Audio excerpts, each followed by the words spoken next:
Gini ato ang pagkahanginon, lisod jud sabton, hinungdan jud ni sa atong kapobrehon kay wala na gikaon ikaw ray paon. So karong higayuna, manglimpyo na pudta kay ang sagbot ba pertinang tag-asa. Basta diri sa bukid, ang sagbot unlimited, maong diri rata sa kilid-kilid, maglingkod dala paniid kay base na ay kwarta mapalid. Maningkamot lang jud tagtaman kay base kaluy-an unya kita na pud ang paboran. Kapoy man paminawon ang atong kapobrehon pero kailangan jud mo bangon ug ang mga hagit sa panahon dapat atubangon para magpuyo ta aning malinawon. Unya sa sunod na pud higayon, see you soon. So, sa mga wala pa kasuway sa among paglalakbay, panuway na mong tanan kay para ang among minutes view managhan. Okay?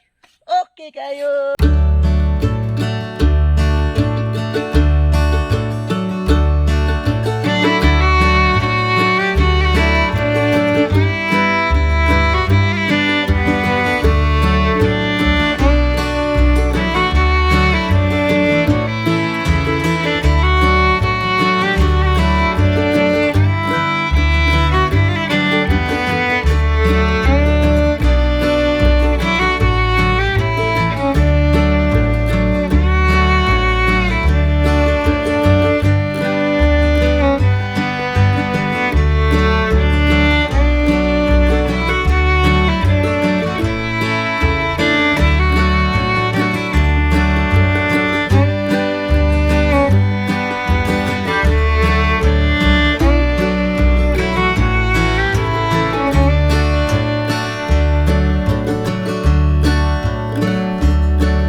Lihim